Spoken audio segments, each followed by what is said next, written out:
Welcome to the Travel Winds Podcast. Today my guest is Sean Gasaway, who is an award-winning singer, songwriter, publisher, record executive, boss man, all-around good guy. Is that about everything? That sounds, I don't know about the all-around good guy. Oh, yeah, I ad-libbed that. That'll edit out. You got a new podcast show going on. You got things in the works. You got a lot of stuff, man. Yeah, it's a show that I created called Mornings with Bacon, and Bacon's a character I created after doing some commercial work with the National Pork Board with Cowboy Troy. And, you know, it turned into a really good idea. I wrote the whole show out on paper. We call it a treatment or whatever, and pitched it to the National Pork Board as well as some affiliates with some networks, and got a lot of interest really fast. And so I was like, man, maybe there's something to this. But the main thing about the show, if you don't mind me talking about it for a minute, is the need to open up a platform for up-and-coming artists that you just hadn't heard about, but are super talented, maybe even more talented than, you know, your mainstream artists out there. And so I wanted, you know, my show, the Mornings with Bacon show, to not only talk about food, because food's a big part of my life. I love food. Yeah. I grew up on the Gulf Coast between Mississippi and Alabama and Louisiana and Florida. I mean, you got the whole Cajun connection right there.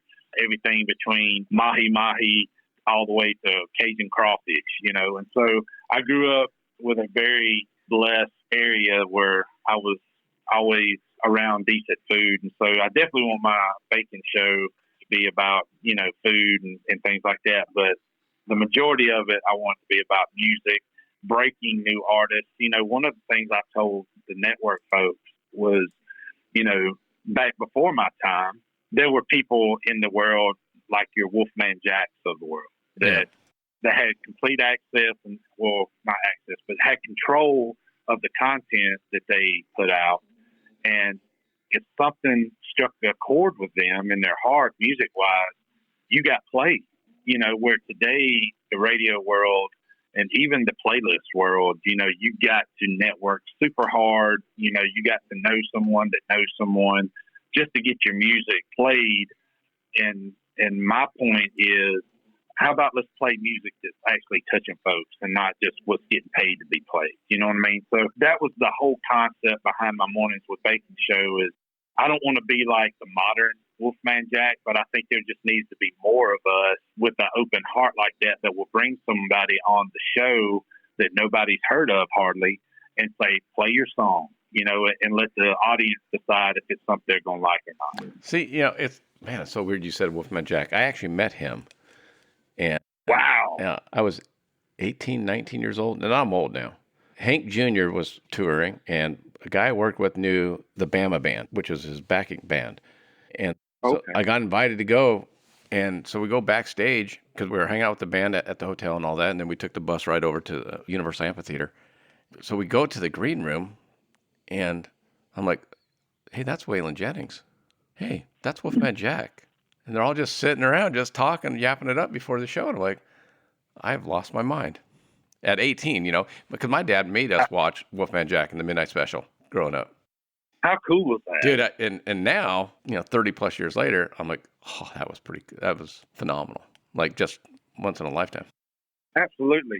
And, you know, I've talked to a lot of my colleagues who are in the music business in the 50s, 60s, 70s, who all told me how beneficial someone like the Wolfman Jacks of the world was to the industry, having control of what they played and didn't have some corporate person telling them, you can't play that or you can't play this and stuff like that. How important that was.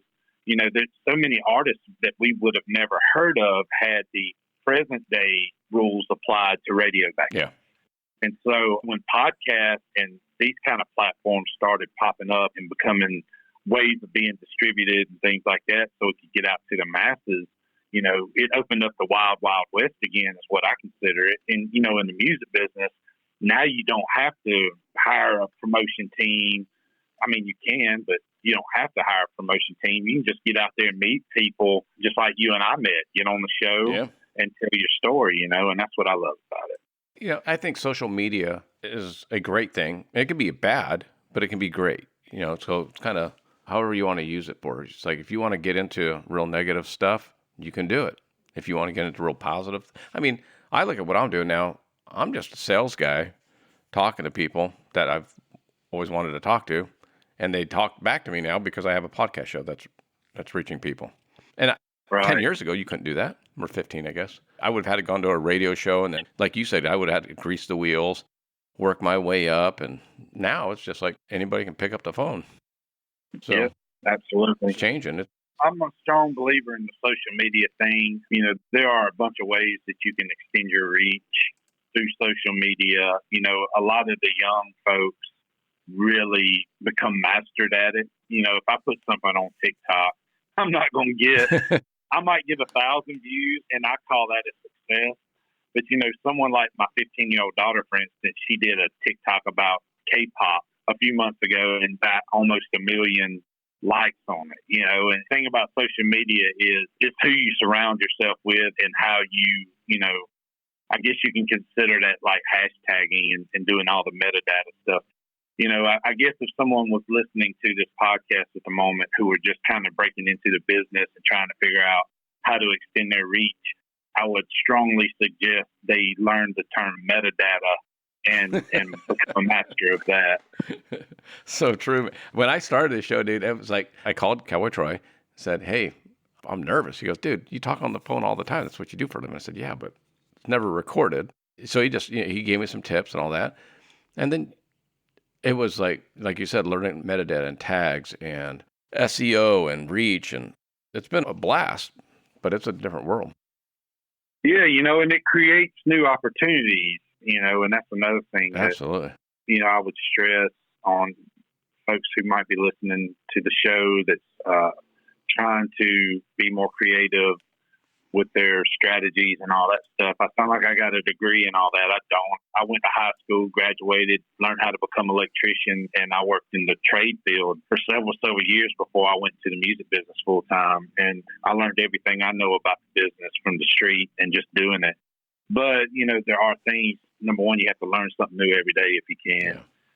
You know, I seen someone the other day who labeled themselves metadata strategist, like an official job name, you know, and I thought, you know, I'm not cutting the legs out from under someone, but I just thought, you know, this person here has learned how to use metadata in such a way that it explodes someone's content by their, you know, that was a job that wasn't here just 2 years ago. And, you know, one of the best things I've heard recently was at a graduation. I went to one of my family nieces or nephews graduated a couple of summers ago, and the person that was giving the speech, he said, the jobs of the future are not even created at the moment. Absolutely. He said, you know, 30, 40 years ago, there were jobs that were there then, and you knew they would be there, like the railroad, for instance. You know, if you got on with the railroad, you would retire from the railroad. Pretty much, but that's kind of like Montgomery Gentry song, "My Town."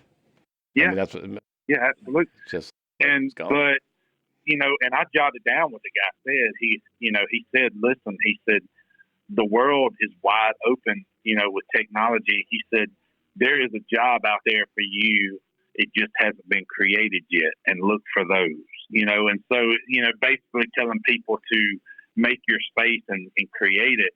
And so like I said, I seen it the other day when I seen this guy's title of his company. His title was metadata strategist. And I was like, oh my God, I'd never thought of that. I've told this story a few times on my show, but I'm going to share it with you. I'm 53. When I grew up, my dad said, work hard, bust your ass, do a good job, be honest, show up on time, show up early, and you'll get by. I had a neighbor, and I'm in the Los Angeles area, so that might help you. But he and his boyfriend, which I'm cool with, literally had no job other than putting makeup on himself. So he became a social media influencer, putting makeup tutorials on himself, and then his boyfriend would videotape it, edit the video, and all that, and made enough money by the makeup companies paying him that he didn't have to go out and get a job, and lives in the Los Angeles area, which isn't cheap. And that's how he makes his living. And I have no doubt that even my daughters here in Middle Tennessee are subscribers to their channel. I have no doubt about it. Both of my daughters are, their passion is that world, the makeup world, the salon world, the hair, the hair world, all that stuff. There's so many opportunities out there in this day and age that you can basically create it for yourself. Now, what did these people do if you dig deeper? Well, somehow or another, they got connected to the makeup industry.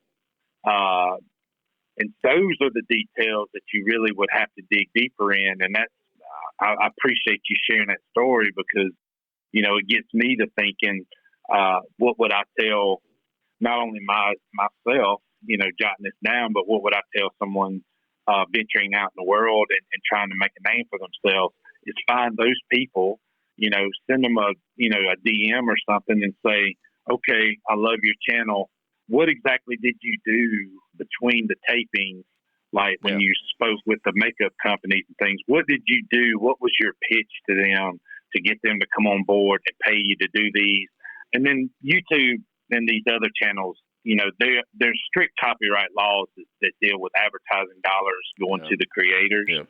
And so that's kind of a baseline. I mean, so if you put something out on YouTube as a creator and it gets millions and millions and millions of views, you're owed money, especially if they run ads on it. So that's a given. But it's the little things that this couple did in the background, speaking with the makeup companies and things like that really worked the deal. And that's what I try to get in people's mind is become that way of thinking. What did they do? So I'll give you another example if we have time. It's okay. It's like the pork chop song. So true. So when we wrote the pork chop song and recorded it, even Troy will say, man, we did this song as a joke. It was meant to be just a comedy piece. It was just meant to be, it wasn't meant for it to be anything. And I came home from the session with a copy of the master, and put it in my Dropbox. And I thought to myself, I have nothing else to do at the moment today. I'm going to find out, this is all true story. I said, I'm going to find out who the marketing vice presidents are for certain companies that do pork chops. And one of the companies was Carl's Jr. / Hardee's. One of the companies was Kraft Shake and Bake.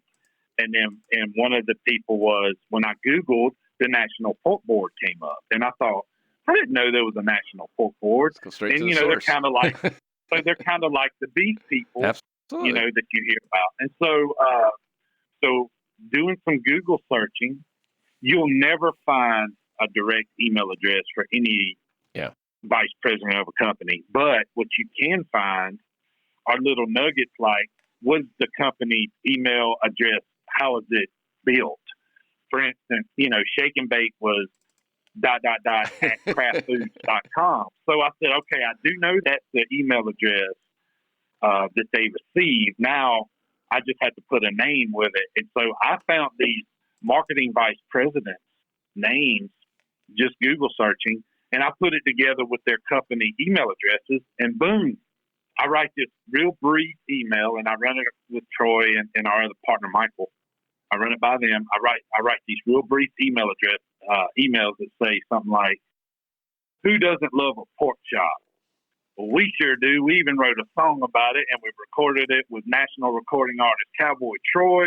How cool would it be to do a campaign ad with Cowboy Troy using our song Pork Chop?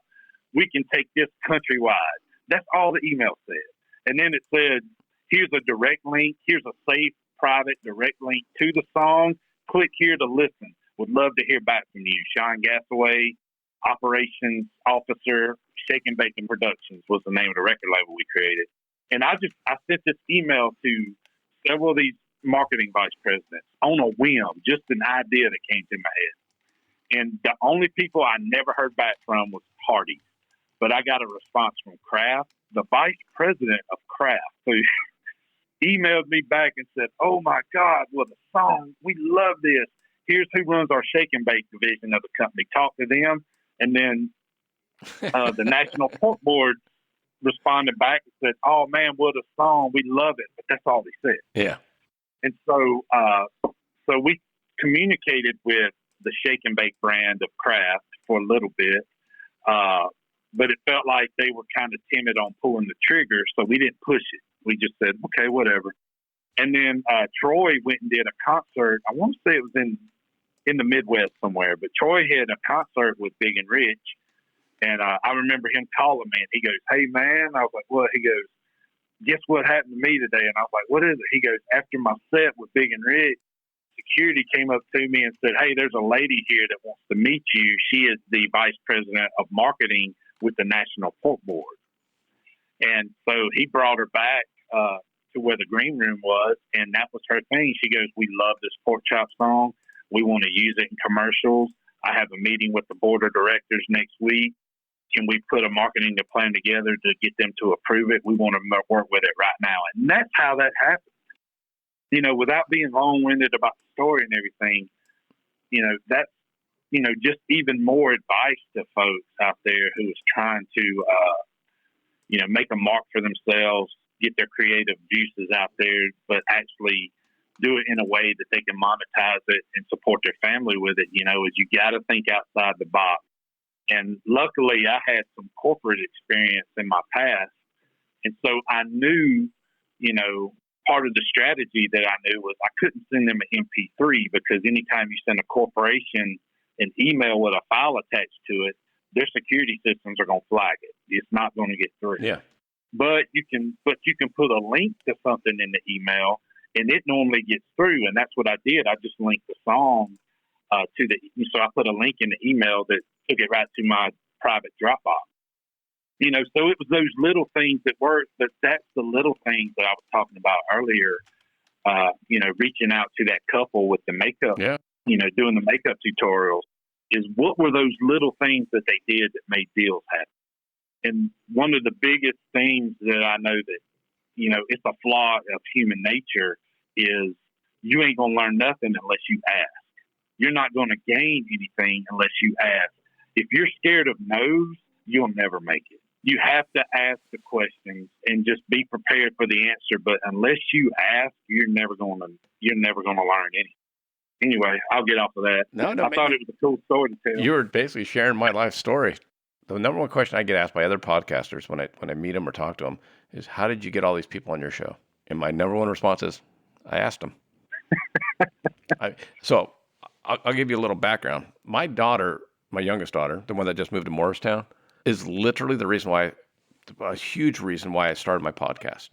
Growing up, you know, as being a dad, I have two daughters, and I want to instill in them, hey, you know, you can be whatever you want to do, you know, you know, just you got to work hard, be great, do this and that. My daughter graduates high school. She's going to go to college for screenwriting in LA. And her favorite music band was 30 Seconds to Mars, the Jared Leto band. And they put on Facebook that they're looking for an intern. And she goes, do you think I should apply? And I go, yeah. I go, worst case scenario, you get to tell people you applied to work for Jared Leto. Absolutely. So she applies. She goes, oh my God, they want to interview me. Should I go? And I go, yeah. Worst case scenario, you get to say you have interviewed for a job with his company. She comes back. They want to hire me. It's an internship. It's 2 days a week because she was in college full time. She goes, should I do it? I go, yeah.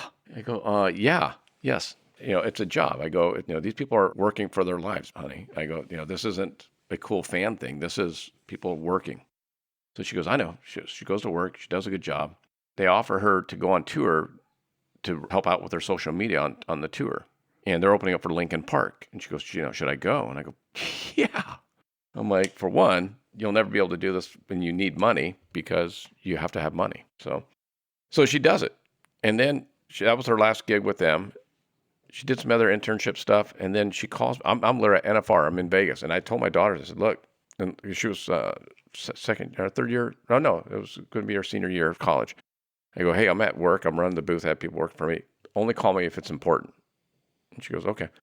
So all of a sudden, middle of the day in Vegas, I'm looking at my phone. It's my daughter calling. I'm like, shit. So I pick up the phone. I said, hang on. I tell my people in my booth, I'll be right back. I go out to the hallway and I go, hey, what's up? She goes, I got a job today. I'm like, that's great, Allie. I'm at my job. I go, what's up? She goes, I got a job working for Kim Kardashian. And I go, wow. I go, excuse me? I go, how, why, when, what?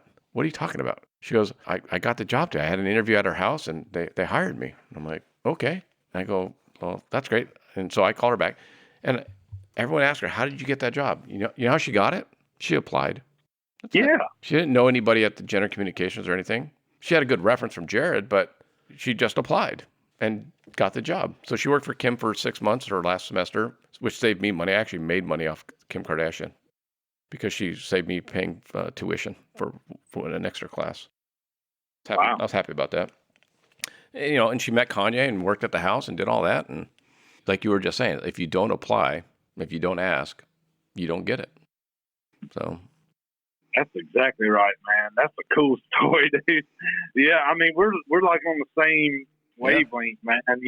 And, and living in the South, the wrestling business in the South is huge. Now, but I will say that, the World Wrestling Entertainment Company, who, my friend Mickie works with and all, they're worldwide. So they're huge everywhere. But really, even Mickie James will tell you that the South is like completely just still to this day is in love with wrestling. So I have a lot of friends of mine over a period of years that, I might have reconnected with through Facebook or whatever, they always ask me, how in the world did you meet Mickie James? How in the heck are you doing music videos with her, like me and her playing, her singing while I'm playing guitar for her or whatever on songwriter or whatever?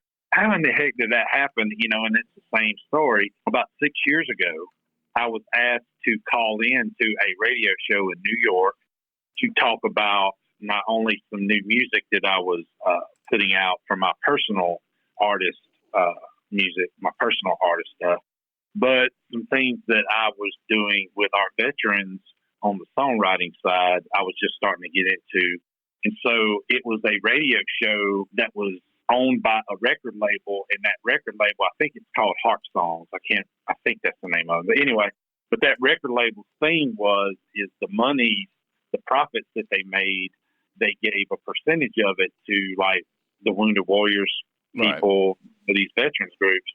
And so the owner of the record label called me and she said, hey, would you mind coming on my radio show and talking about your new music? And I was like, absolutely. So I called in to this New York station, and the guest host of the day was Mickie James. And so, just timing. So Mickie and the other host of the show, were asking me questions, and they said, hey, we're going to play a single off of your new album, and we'll be right back. And they were playing it. So while they were playing it, we could still talk to one another, but, we were cut off from the radio interview itself. Yeah. And Mickie was like, oh, my God, what a song. I really love that song, Sean. I'm so glad you made it on this. And we didn't know each other. That was the first time I ever talked to her, And because I was doing the fan thing. I was like, Mickie, I'm a huge fan. I love wrestling. Where I grew up, all we ever watched was wrestling. I love it. And so she was like, Sean, what a song. I really love that song. And I just kind of, not in a cocky way, but just kind of in a nonchalant way, I said, well, if you like that song, you should hear some of the female songs I've written. And she goes, oh my God. She said, I just signed with Sony and I'm fixing to do a new album. I need some songs. Here's my phone number. Here's my email address. Send me whatever you have that's available to be cut. And that's how I met Mickie, because I opened my mouth. That's how it is though, man. Cowboy Troy, it was so important for me on my podcast show because I figured I had about 5 to 8 friends that I knew I could, I thought I could count on for the show. And then I was like, man, I'm going to have to start reaching out to people. And then Troy was my second episode, and a guy named Smush Parker liked my Instagram post. And Smush Parker was a point guard for the Los Angeles Lakers in the Kobe time frame. And I'm like, that says Smush Parker, like my photo. I'm like, what the So I DM'd back. I said, is this really Smush Parker? And he's like, yeah, man, I'd like to post. It was great. You're doing good things. I'm like, hey, would you mind being a guest on my show? And he's like, yeah, that sounds great. Give me a few weeks and I'll set it up. And I was like, holy crap. Like, just holy crap. Smush was like my 10th guest or 11th. And then I had a football player on, Dennis Franks, who played for the Eagles. He was Vince Papali's roommate. So I don't know if you've ever seen the movie with Mark Wahlberg, Invincible. Yeah. So the guy with the knuckles and the beard, that's Dennis Franks. So That's cool. I reach out to Dennis Franks. He said he'd do the show. He's a public speaker now. And he does the show. And then I reach out to a guy named Pete Koch. If you ever saw Heartbreak Ridge with Clint Eastwood. Absolutely. Pete Koch is Swede. Oh, okay. Big boy. I didn't know at the time, but he was playing for defensive line for the Los Angeles Raiders. He was at the end of his career, so that's when he started doing movies, and he got put in that movie. I reach out to Pete, who's still here, he's a physical trainer, model, actor in the Venice Beach area, and I reach out to him, and he says he'll do it. So when we started doing it, he goes, yeah, I went on your website, and I saw that you had Dennis Franks on the show, and Dennis and I are friends from way back in the day. So you're just like, okay, it's just weird how things work out when you put it out there. Right. Absolutely, man. It sure is. How much traveling pre-COVID and now post-COVID, how much traveling were you doing for not just singing and performing, but like, you were telling me you're going up to Canada and you're out in LA. How much traveling you been doing? I do a good bit now. The Canada thing, I'm doing something for the first time. I'm not going up there because they kind of got their borders shut down and all that stuff right now. So I'm going to be, so I didn't mean to say I was going to Canada. I'm fixing to produce a record there. Okay.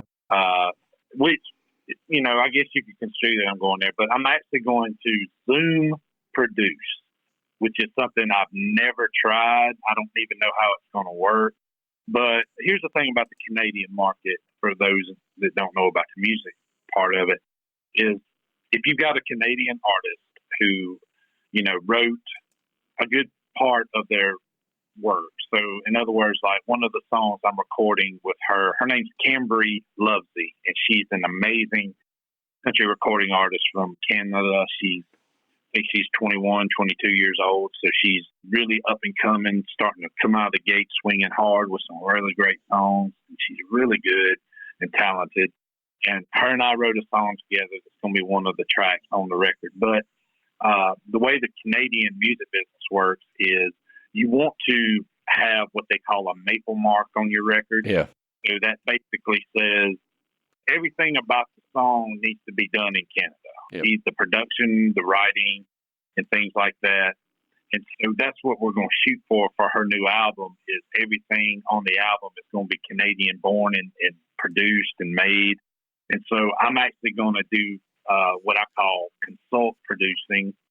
So I'm going to zoom in on it and try to, just give the musicians some creative ideas and things like that, what a producer does or whatever. But to answer your question, before COVID, me personally, as an artist doing festivals and different things like that on the singer-songwriting front, I played about 150 shows a year. And then last year, all of April and most of May was shut down.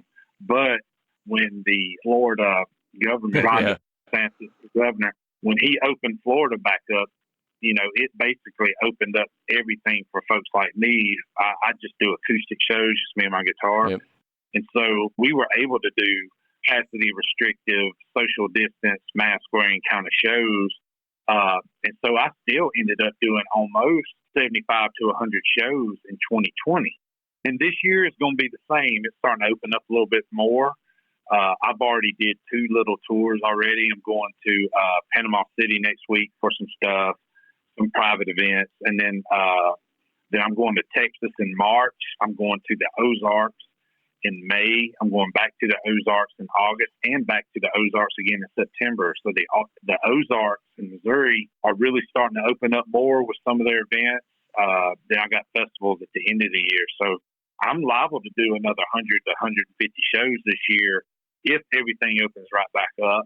And that, and not just shows, but like part of my trip to Texas is a mix of shows. And I'm also doing some consulting work for a booking company that works with the bigger arenas in Texas with our artists, because they're starting to get a sense that maybe late 2021, it may open back up.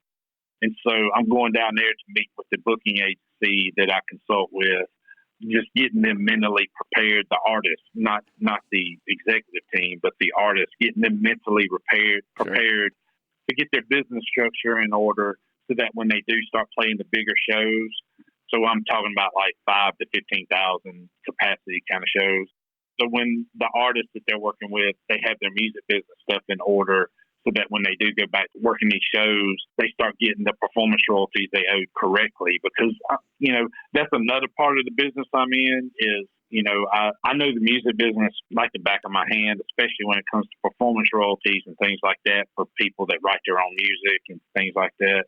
It's a big chunk of money that gets lost, and it goes into pockets of people that don't deserve it. And so, one of my big, big, big things on my heart is teaching these performers how to get their business, their music business side in order so that they can collect that money and it not go into somebody else's pocket. So that's also another part of my business that I do. And then I produce records in different areas. So I'm hoping, something's going to hit. I'm hoping things open back up so that more people can take advantage of I have a lot of friends. I'm not gonna lie to you. I got a lot of friends who, COVID ruined, and not from not from getting it and get sick. I'm talking about financially. Heck yeah. A lot of. They depended on the 200 plus shows a year that they played as their living. I play 100 shows a year because I enjoy doing it. It's not a big, it's not even it's just a small piece of my whole enterprise. But I do have friends that need those 200 plus shows a year just to put gas in their vehicle, just to buy groceries and things. So the thing that I try to teach them is like, look, well, when you play these shows and you're playing your original music, now I know you mix, I know these artists mix cover songs into their set, but there are, you do play some of your music that you create. A lot of them do, they make their own albums, blah, blah, blah.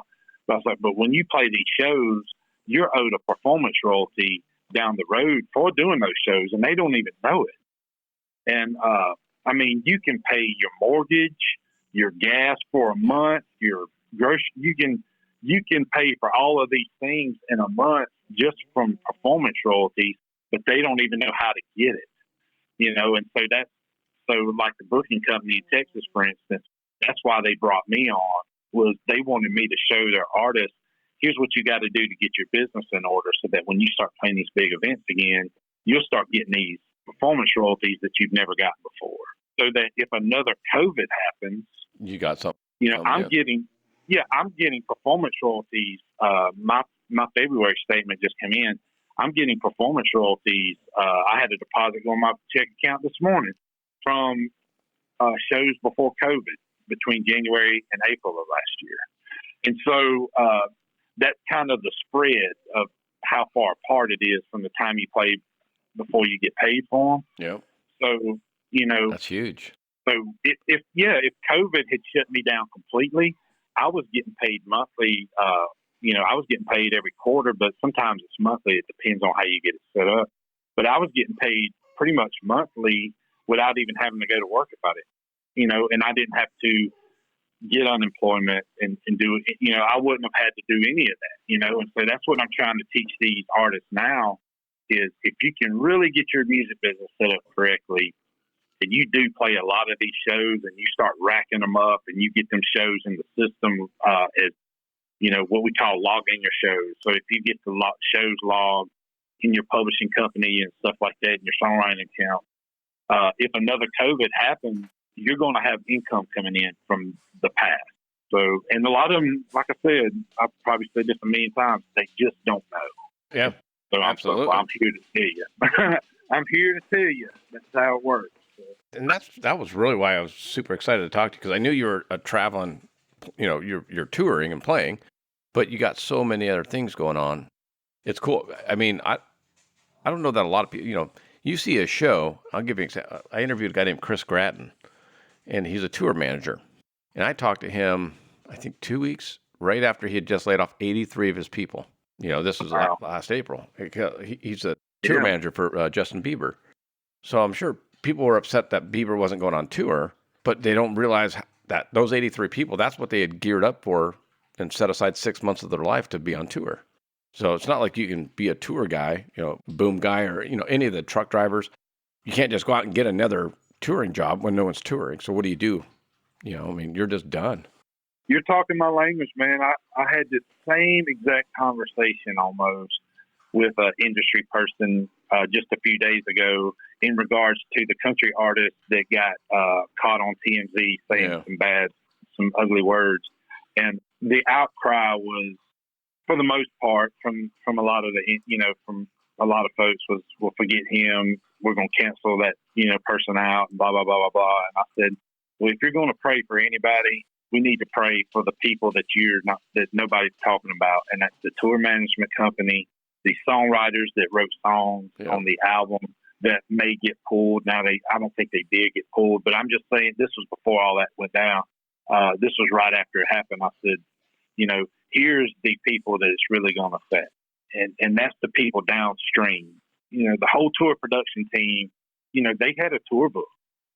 And so all those shows got canceled, not because of COVID, but because of his actions. Yeah. And so I said, that's the people that we need to be praying for, because they had their whole year of income, on paper. Like, here's how we're going to pay our budget this year, and their home budget, and I'm like, we need to be praying for those folks, because your actions in the music business, especially artists, and I sent word to the artists that I'm working with that are young.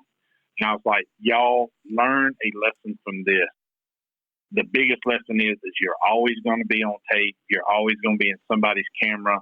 The big eye don't lie. That's what an old football coach told us when we were playing high school football and we had to watch film the next day after the game if we got beat.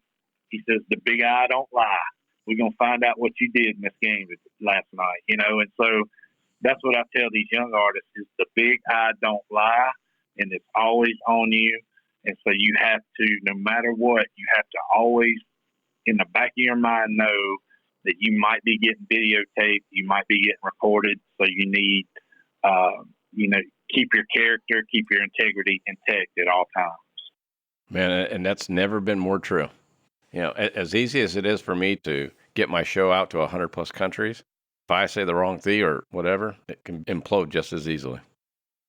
Yeah. And it's nothing in today's technology world to turn someone off. The block, there's so many, the triggering, and that's one of the biggest problems with the cancel culture. I'm not a fan of it at all. I'm a fan of grace and forgiveness, because, I've done my share of crap, had I done it today instead of 20 years ago, I probably, there's no telling if I'd have got canceled or whatever in the industry. But my faith teaches about forgiveness and about grace. And I believe that everybody deserves a chance, a second chance, a redemption or whatever. So I'm not a fan of cancel culture, but man, the way technology is built today and the way things can be turned on or off, switched on or off, you literally get canceled.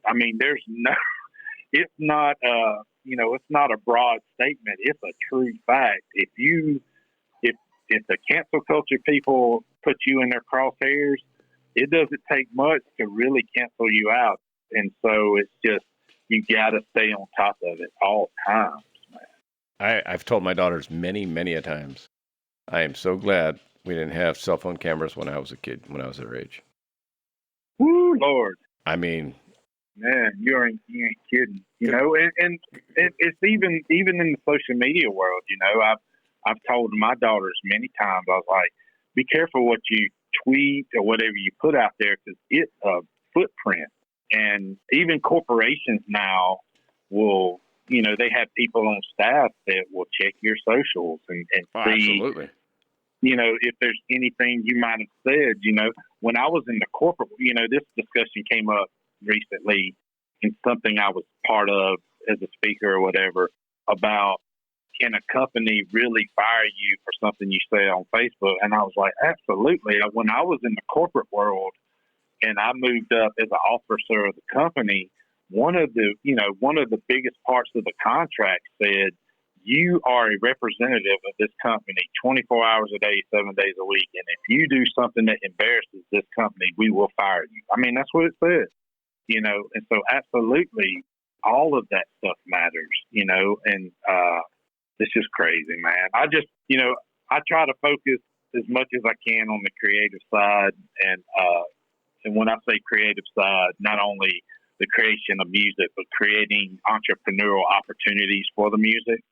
And so that's what I try to focus as much of my time on. I'm the same way with my show. I'm like, I told my wife, I said, if I could get somebody to edit for free and publish it and do all that, it'd be great. You know what I mean? I heard that. It's like, I love talking to people. I love setting up the interviews and all that. But I mean, I don't think people understand how much work goes into it. Once I record this, it's like, I got to edit the audio, which I had never done before, Yeah. I learned everything. It was like learn a whole new business. Well, and you got your podcast, so. Yeah. And I'm putting an awkward break in here for a minute because this is something you might want to edit out, but I was going to tell you, off the podcast record, I have a colleague who does a podcast for the Heroes Media Group. So they're basically, it's about veterans and veterans things and stuff like that. But she has someone that she pays $20 a week. It's like an intern, like a young person. If she pays them $20 a week, they got the software to do audio editing, and she lets them do all the editing and stuff for her show. She tapes it, she sends it to them, she gives them $20, and they do one of her shows for her. And she told me that was a life changer in her world. I'm just throwing that out there. If that was something you'd be interested maybe in reaching out to her about, saying, hey, who's these kids doing this editing for you? You may have someone there right close to you that might could do it, Yeah, I know. Because she said the same thing. She said, because when she was asking me about my podcast, and she's like, you have somebody edit it? You gonna try to do it yourself? And I was like, well, in the beginning, I'm probably gonna have to do like the audio stuff. I have video software. I can upload a WAV file into it and edit it pretty quickly. But this is gonna have, my show eventually is gonna have a video component to it. It's gonna be videotape and audio tape too. And so I said, now that part I'm gonna have to sub out. And then she was just going on about what she finally ended up doing, getting her stuff edited. Now, I don't even know if there's any money for her show being made. I have no idea about the economics of it and stuff. But to her, it was worth the $20 to get them teenagers or whatever to edit her show for, because she said it was a headache. So I feel your pain, man. I've heard that story a time or two. Well, it's interesting. I have some friends. A guy named Jason Southard. He played with. I don't know if you ever heard of Christian Kane. He did a column. He's an actor, and so Jason was the guitarist in his band, and my clothing company outfitted them. They were going to open up with Toby Keith at the Oklahoma gubernatorial ball or whatever. Wow. Anyway, so I met Jason at our warehouse and got him cowboy boots because he's not a Western guy. That's the interesting thing. A lot of the background guys, they're musicians. So if you're a guitar player and you want to make money, yeah, I can play country. Yeah, I can play rock. Yeah, I can play Southern rock. Yeah, you know what I mean? So I set him up, and he loves the editing and all that because that's his background. So it's just interesting. Yeah, there's some people that love it, and there's people like me that I'd much rather be doing something else. I'd rather give that to somebody. I hear you, brother.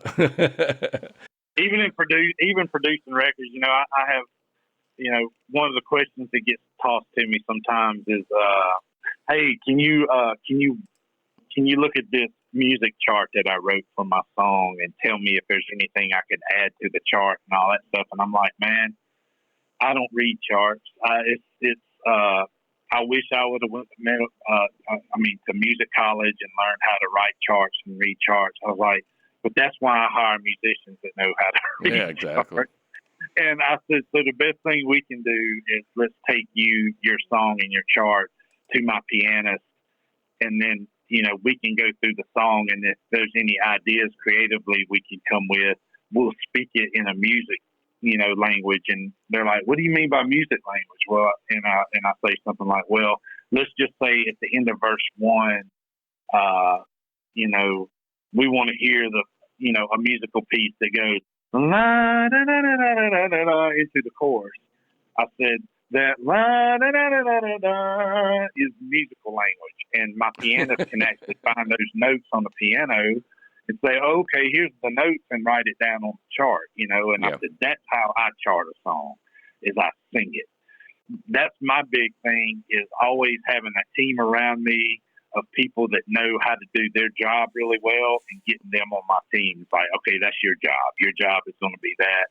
You're my sound engineer, so your job is going to be, I have another question like, hey, man, what's your favorite mic? What's your favorite microphone to use on a female artist that has a raspy tone? And I'm like, whatever microphone my engineer plugs in sounds best. I don't know a name of it. I don't know I don't know if it's a Neumann SR-17-8, I don't know any of that. What I do know is when it hits my ears, if it sounds good, that's the one I want to use, and I said, I don't have any patience to try to figure out what the specs are on every microphone that we have in the studio. That's what my engineer's job's for, and so, that's kind of how I roll when it comes to that business stuff. We are living parallel lives. I got into a little discussion on a podcast platform where the guy was an audio engineer, and he has a podcast about podcasting. And he's like, audio is the most important thing, and and I'm like, and I was like, well, first 80 shows I had were literally recorded on my iPhone using my iPhone earbuds. I don't like the audio of them, but I got them done. Right. I literally spent no money when I first started. My daughter found me the app that recorded off my phone.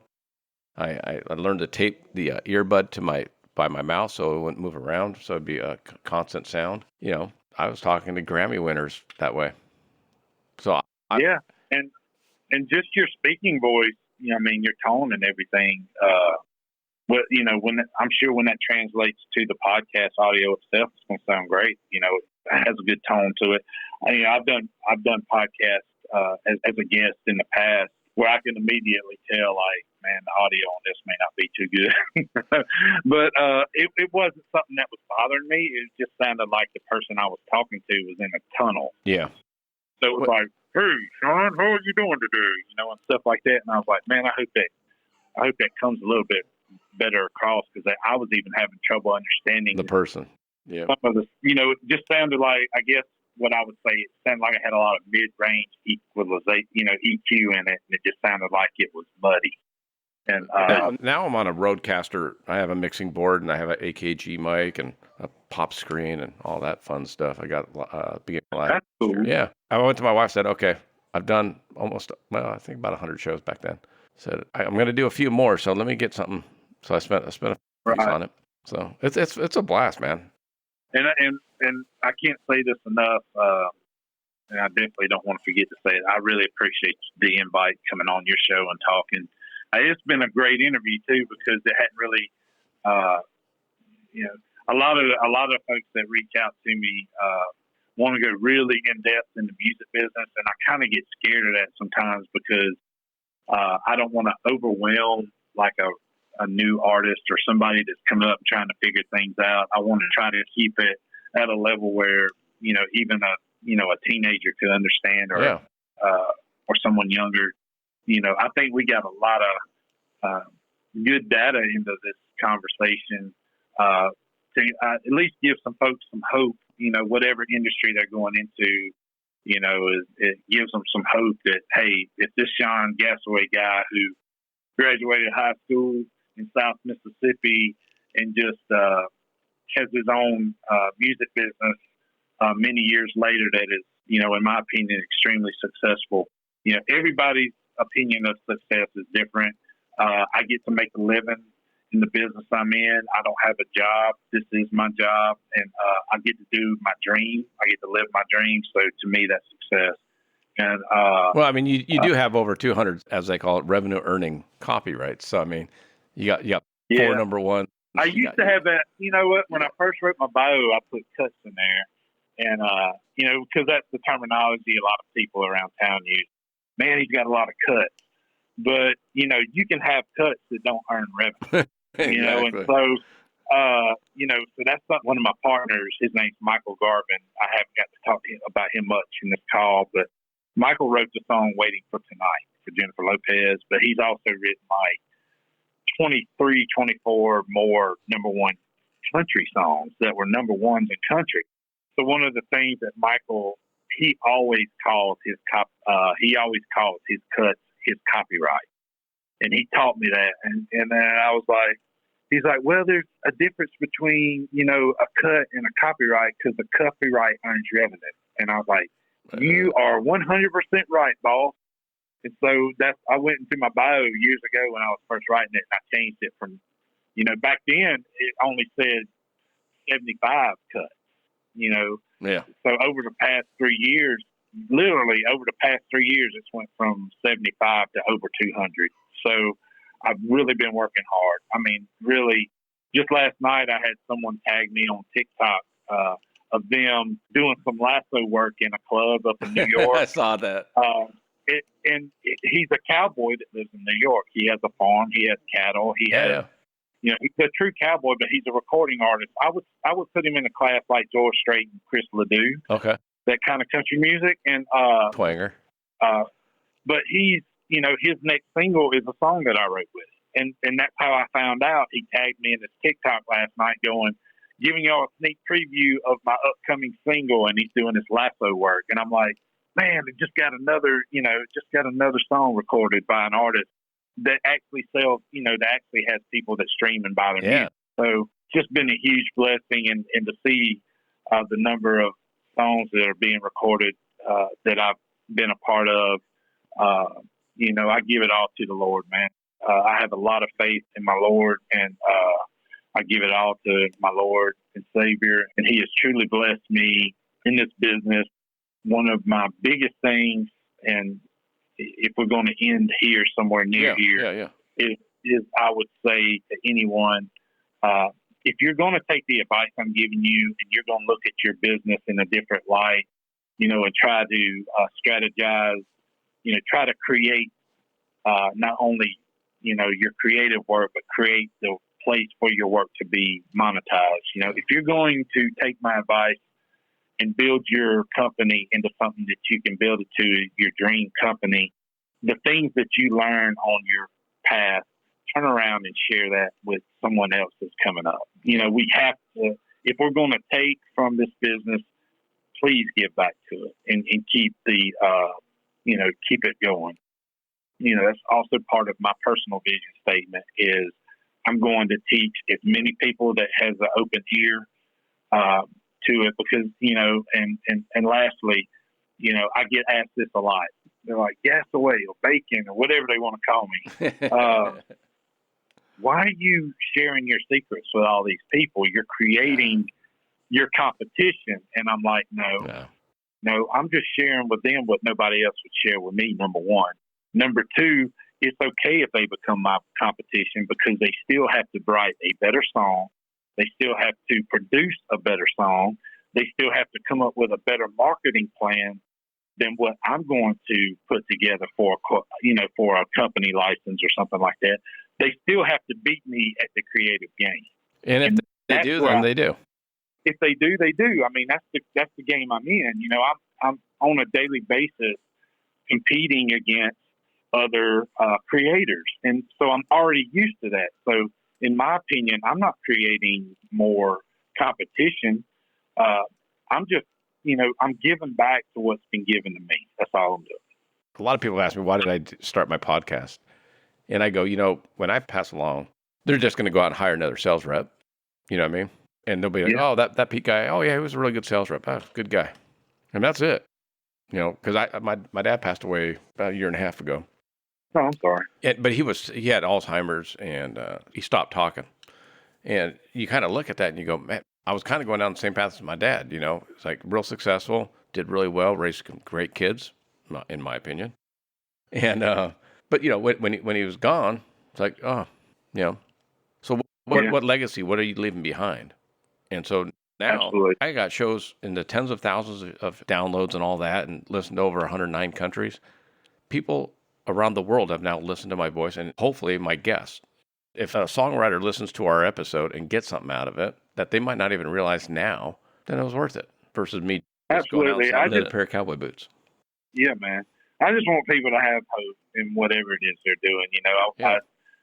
Hope for your podcast reaching the goals that you set for it. Your sales goals. Just having hope and setting up goals that you can actually accomplish to get to the biggest goal. So the stupid. Yeah, I ain't gonna say it's stupid, but you eat an elephant one bite at a time is what some folks say. But that's what I hope. But I want to share a couple of things real quick before we end. Yes, sir. Anybody out there, just look me up, Sean Gasaway on Facebook. You're still on my thunder. I was gonna say, what's the best? Oh, okay. What's the best way for my listeners to get a hold of you and find out what you got coming up? Well, let's do an edit point right here, and you ask me that real quick. How about that? I just did. Go ahead, brother. Okay. Well, you can find me on Facebook, Instagram, Twitter. I'm on Clubhouse now under the name Bacon, but it's got Sean Gasaway next to it. SeanGasaway.com is the absolute best place to go if you want to learn more about me. You can actually contact me from my website as well. You can listen to some of my songs that are out there, and you can also see where I'm going to be on tour coming up later this year. And so, just SeanGasaway.com or Sean Gasaway on all of the social media platforms, even on TikTok. And just hit me up and say hello and let me know you heard the podcast. And if you got any questions or if you want to write with me, if you want to do some collaboration, I'm open to write with anybody. I'm not that kind of person that shuns anyone. I will let my gut instinct determine the crazy test. If you fail the crazy test, then that's a different story. But I follow my gut, and but I'm wide open, man. I just want to see people succeed in whatever it is they're doing in their life, and leaving a legacy for my family to know that I worked my ass off for them. That's what I want to say. That's what we do. I so appreciate the time. It's been a blast getting to know you. And yeah, man. If you do come out to LA and you want the Nickel tour, just give me a heads up. And it'll be sooner than you think. And there's some other things that I'm doing that I'm not going to get into now because I do have to run. But there are some things on the entertainment side of the entertainment business that I'm starting to create partnerships with, and things for Netflix and for Disney Plus and for some of those companies. And so it looks like I will be coming to LA once everything opens back up. So I'll definitely be hollering at you. There you go. Well, man, I truly appreciate it. I hope you have a wonderful day. You have a blessed day too, man. And I will talk to you soon. Thank you again for having me on your show, man. Thank you, Sean. I really appreciate it, bud. All right, take care. Bye-bye.